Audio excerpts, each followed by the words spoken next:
Assalamualaikum warahmatullahi wabarakatuh. Berjumpa lagi bersama Kak Dadang dalam Donglen Dongeng Onglen. Baik, kami dari Dinas Perpustakaan dan Kearsipan Provinsi Riau. Kak Dadang hari ini akan bercerita 366 cerita rakyat Nusantara. Tapi pagi ini Kak Dadang akan memilih satu di antaranya. Ya, salah satu yang Kak Dadang pilih pada pagi ini adalah Putri Ikan Mas, asal mula Danau Toba. Alkisah zaman dahulu kala di sebuah desa di daerah Sumatera Utara hiduplah seorang petani yang bernama Toba. Sehari-hari dia bekerja di ladang untuk memenuhi kebutuhan hidupnya. Kadang-kadang dia juga memancing di sungai yang berada tidak jauh dari gubuknya. Ikan hasil pancingannya dia masak untuk dijadikan lauk.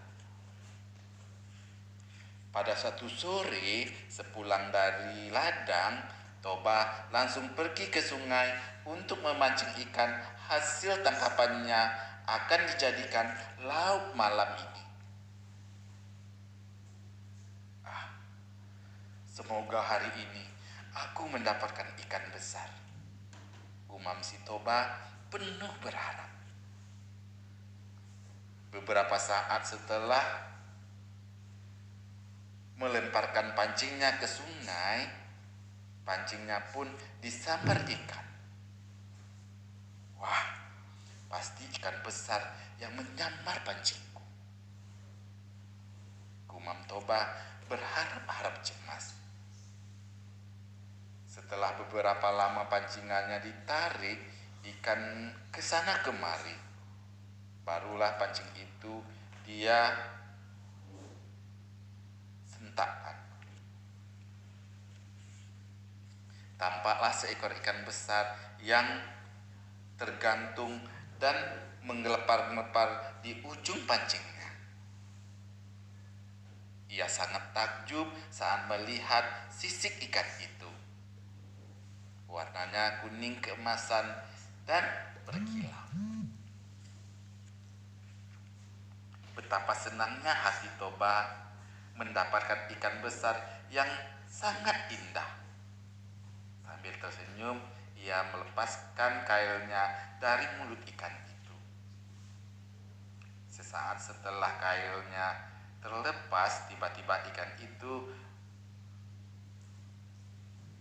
menjadi seorang putri yang cantik jelita.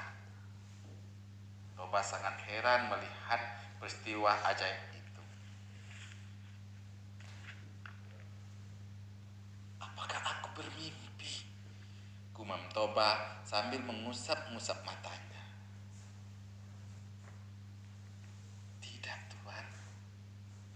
Apa yang Tuan lihat adalah benar, bukan mimpi, sahut putri yang terdengar gumamnya.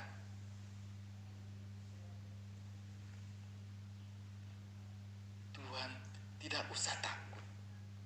Hamba juga manusia seperti Tuan. Nama saya Putri. Tambahnya memperkenalkan diri. Toba pun memperkenalkan dirinya. Nama saya Toba. Saya adalah seorang petani yang hidup sendirian. Kalau boleh saya tahu, dari mana Putri berasal? Tanya Toba. Hamba adalah kutukan dewa. Hamba telah melanggar suatu larangan.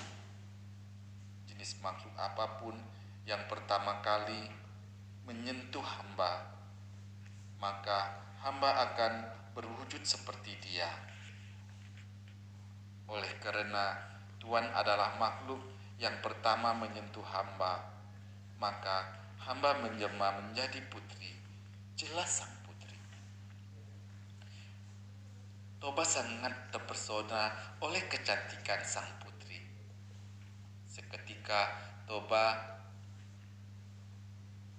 menaruh hati kepadanya.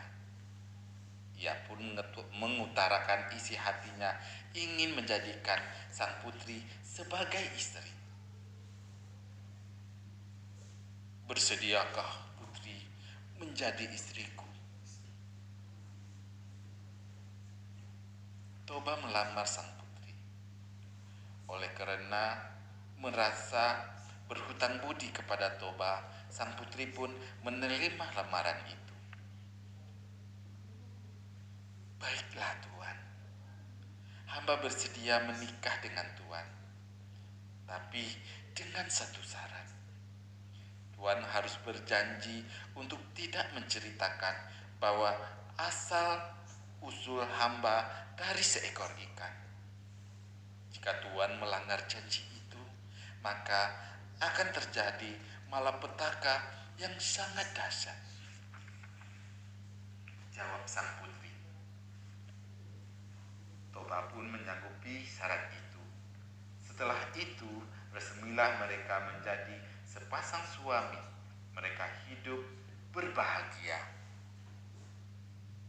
Setahun kemudian, sang putri melahirkan seorang putra dan diberi nama Semosir. Maka semakin lengkaplah kebahagiaan keluarga itu. Toba pun semakin rajin dan bersemangat bekerja. Setiap hari ia pergi ke ladang mengolah lahan pertaniannya. Berangkat pagi-pagi dan pulangnya sore hari. Sementara itu, sang putri selalu menyiapkan berbagai masakan yang lezat untuk suaminya.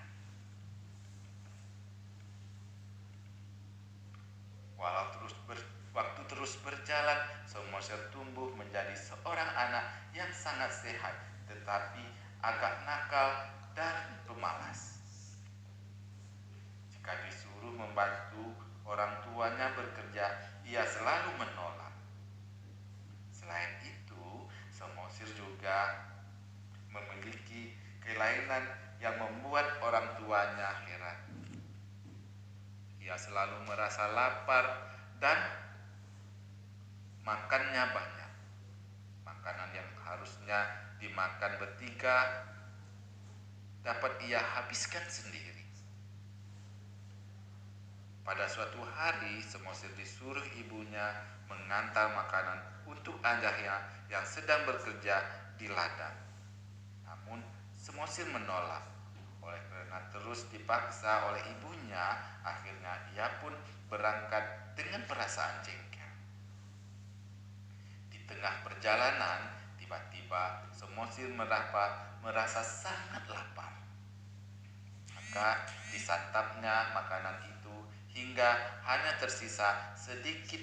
Itu pun ia masih merasa lapar. Setibanya di ladang, Semosir menyerahkan makanan itu kepada ayahnya. Sang ayah segera membuka bungkusan makanan itu. Ia sudah sangat kelaparan karena makanan itu terlambat diantarkan. Saat ia melihat makanannya yang diberikan kepadanya adalah sisa-sisa, ia menjadi sangat marah.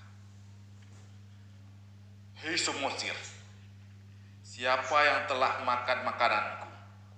tanya sang ayah dengan geramnya. "Saya, Ayah," jawab Semosir singkat. Mendengar jawabannya itu, sang ayah bertambah marah. Wajahnya menjadi merah padam. Emosinya sudah tidak terkontrol lagi. Lalu dipukulnya Semosir sambil berkata, "Anak kurang ajar, tidak tahu diuntung, dasar anak keturunan ikan." Umpat sang ayah tanpa sadar ia telah melanggar janjinya. Sambil menangis, Semosir berlari pulang untuk mengadukan hal itu kepada ibunya di rumah. Ia menceritakan semua kejadian yang menimpanya. Semua cercaan dan upatan yang ditunjukkan kepadanya, ia ceritakan kepada ibunya. Mendengar cerita anaknya itu, sang ibu menjadi sangat sedih karena suaminya telah melanggar janji yang pernah ia ucapkan dulu. Tak lama kemudian, tiba-tiba Samosir dan ibunya menghilang entah kemana. Di bekas pijakan kaki Samosir dan ibunya menyembur air yang sangat deras. Semakin lama semburan itu semakin deras. Akhirnya seluruh desa yang ada di sekitarnya tenggelam, termasuk para penduduknya. Air meluap sangat tinggi dan luas hingga membentuk sebuah telaga. Lama-kelamaan berbentuk sebuah danau. Kemudian oleh masyarakat setempat, danau itu diberi nama Danau Toba. Sedangkan pulau yang ada di tengah danau itu diberi nama Pulau Samosir.